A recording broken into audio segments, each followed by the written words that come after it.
The dead don't bleed gold. Commander Jace Theron discovered this truth staring down his rifle scope at the Virulent princess fused to her dying ship's throne. Her silver hair floated in zero gravity, a halo around wounds that wept luminescent fluid. The same fluid that marked her as royalty and the architect of humanity's greatest defeat. His finger tightened on the trigger. "Please," she whispered. That single word cracked something in him. Virulence didn't beg. They conquered, dominated, destroyed. He'd watched them turn his unit inside out for sport during the war. Sergeant Rasta's scream still haunted his sleep. But Princess Kira's chrome eyes held only desperate, animal terror. "Help me!" He should have pulled the trigger. Instead, he heard himself ask, "Who are you?" "The key," she gasped, consciousness flickering, "to stop the next war." Jace laughed bitterly. "You're not a key. You're a weapon, or a target." The ship answered for them both. A deep hum vibrated through the deck as dormant systems flared to life, sealing every exit. On his scanner, a hunter vessel dropped from warp, weapons hot. "Defensive protocol," Kira gasped as cable snaked deeper into her flesh. "It thinks we're under attack." The targeting lock blinked red. Death was coming. The ship screamed into warp space. Not the clean transition of human drives, but a biological convulsion that unstrung Jace atoms and rewove them wrong. Through the chaos, he watched Kira arch against the throne, her cry equal parts agony and ecstasy as ship and princess became one entity violating physics together. Then, silence. They floated in the iridescent tunnel of warp, and Kira's eyes snapped open, sharp and clear. "Invigorating," she purred, no longer weak. "Sorry if it was too much for your fragile human physiology." Jace stalked toward her. "Where are you taking us?" "The ship follows emergency protocol. You're merely baggage." Her gaze traveled down his body. "Tell me, is all human military hardware as rigid and unresponsive as its personnel?" He drew his knife, pressing the crystalline blade to her throat. "I've endured things you can't imagine, princess. Don't lecture me on strength." She leaned into the blade, curiosity flickering in her eyes. "And yet here you are, holding glass against the throat of your only hope for survival. How very human." She tilted her head. "Are you going to do it?" The knife trembled. With a curse, he sheathed it. "Talk." Her story came in fragments. She was meant to be sacrificed for peace, a ceremonial end to the old dynasty. Her father had embedded nanobiotics, carrying a cipher to the core synapse, the nexus controlling every Virulon weapon in the galaxy. But the process was incomplete. She was unstable, a ticking bomb. "My sister wants to extract the map," Kira said. "The procedure will kill me, but she'll have the code to rebuild an empire." The ship delivered them to Port Noctis, a black market cesspool where Jace haggled for a stabilizing regulator, while Kira, bound and hooded, stood behind him. He didn't notice her drift toward the components. Until the bounty hunter's voice boomed across the market. 5 million credits for the runaway princess!" Chaos erupted.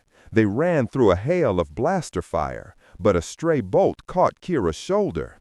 Her cloak tore away, exposing glowing skin that pulsed like a beacon in the darkness.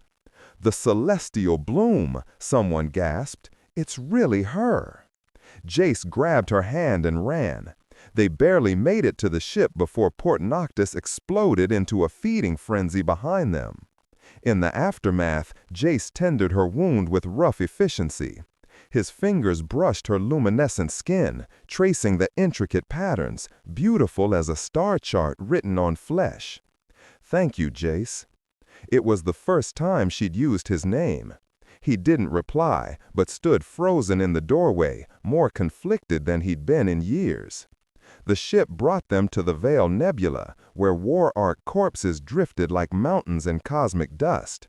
Perfect hiding. But the stolen regulator was failing, and Kira's secret unspooled. She wasn't just a fugitive. She was a living key to the most powerful weapon in existence. Whoever controlled the core synapse could rewrite war itself. A planetary defense system caught them, dragging the ship into a crash landing on a world saturated with rogue biotech. In a cave, as hallucinogenic rain fell, they breathed in spores that twisted reality. Jace saw Virilon warriors dripping with his friend's blood. Kira saw her sister's guards come to dissect her. They circled each other like animals, his knife drawn, her hand gripping a rock. He lunged, she swung, they crashed together in a tangle of violence, and then something broke. He looked into her terrified eyes and saw not a monster, but himself, a survivor. Hysterical laughter escaped him. She joined in, and they collapsed against each other. The fight drained away. "I almost killed you," he said hoarsely. "I almost caved in your skull," she replied, touching the shallow cut on her arm where golden blood welled. In the silence that followed, walls crumbled. She showed him the surgical scar where they'd woven the map into her body. His fingers traced the puckered flesh, electric warmth passing between them. Their faces were inches apart. He could feel her breath, the universe reflected in her chrome eyes. He was going to kiss her. She pulled back, shaking her head. "You wouldn't survive me, Jace. The nanobiotics, my kiss could poison you." Raiders attacked before the moment could resolve. They fought side by side, a seamless dance of violence. When it was over, Kira collapsed into exhausted sleep. Jace watched her rest, the fierce princess now just a woman. He felt desire, fear, and a strange protectiveness he couldn't name. She was his enemy, his prisoner, his partner. He didn't know what she was anymore, but he knew with bone-deep certainty that he'd let no one else have her. He woke to find her gone, a message written in her golden blood. "Follow only if you trust me." Jace found her trail leading to Sanctuary K7, a Virilon fortress. Using a crude disguise, he infiltrated the station, but was caught within minutes. Dragged before Kira's sister Lyra, he saw Kira standing beside the throne, head bowed in submission, eyes vacant. "This is the human pet you've picked up," Lyra purred. "Why did you let him live?" "He was a tool," Kira said, monotone, "a means of transport, nothing more." Betrayal twisted in Jace's gut like a blade. "What should we do with him?" Lyra asked. Kira lifted her head, meeting Jace's eyes for a fraction of a second, a spark of defiance quickly hidden. "A quick death," she said flatly. "It will prove my loyalty." They took him to the echo chamber. When the guards left them alone, Kira's demeanor shattered. "There's no time," she hissed, working at his binders. "The core synapse is here. The final access requires 2 genetic markers, Virilon and non-Virilon. I didn't lead you into a trap. I brought you here because I need you." Her eyes burned into his. "You're my key." Before he could respond, she moved. Her hands cupped his face. "Now I have to kill you." She kissed him. It was fierce, possessive, and poisonous. Cold fire spread through his veins. His limbs went numb. His vision tunneled. "It's a neurotoxin," she whispered against his lips, voice breaking. "It mimics death. It's the only way to get you out. Survive this, Jace. Please." Darkness swallowed him. He woke on a conveyor belt headed for a furnace, surrounded by corpses. With agonizing slowness, feeling returned. He rolled off just as the bodies ahead of him were consumed by fire. In the shadows, he heard Lyra's voice. "The neural extraction is ready. We'll peel the map from her cerebral cortex. The host won't survive, but you'll have your code." Kira didn't know. She thought they'd let her live. Something crystallized in Jace. The old soldier who hated all Virulons died in that moment, incinerated in the furnace's heat. She was his only hope, and he was hers. He moved through the station like a predator, killing guards with brutal efficiency. He found her stretched on a surgical table, restraints glowing at her wrists and ankles, incisions exposing the luminous neural map woven into her flesh. The medical officer prepared the laser array. Jace threw his broken knife hilt at the man's head. He dropped. Lyra spun, disbelieving. "You? Impossible!" Jace charged the control pedestal, tearing it from its moorings. The restraints died. Enhanced guards attacked, but Kira launched herself from the table, a feral creature fighting for their lives. They won. Barely. Jace stood over her, broken knife in hand. She looked up at him, golden blood leaking between her fingers. "End me or enter me," she whispered. He let the blade fall.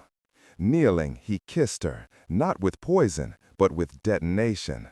Their minds crashed together, memories flooding, his grief, her terror, their shared pain. The neural map became part of them both.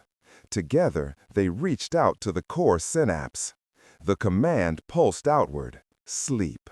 Across a dozen star systems, Virillan weapons went dark. Fleets fell silent. The war machine shut down. But the feedback was catastrophic.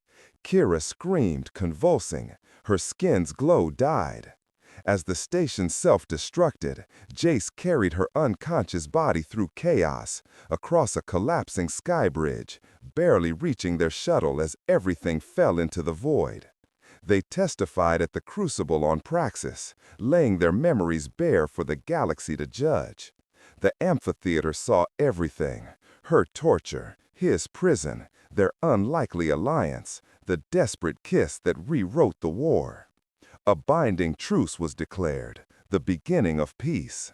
That evening, they stood on a balcony overlooking the carved Black City. "What now?" Jace asked. "There is no we," Kira said softly. "My people need a leader. I owe them a better future." His heart turned to ash. "I understand." The next morning, he prepared to leave alone. The stray dog sat on the launch pad, scarred and ugly, and his. He was running pre-flight when a figure appeared at the ramp. Kira, dressed in flight gear, holding her royal helmet. She looked at it, then tossed it aside with a clang. "My people will find their way," she said, walking toward him. "They don't need a princess to rule them. They need an example of what it means to be free." She stopped before him, eyes shining. "The war is over. My purpose as a weapon is over." She took his hand. "I've rewritten my purpose. Let's fly."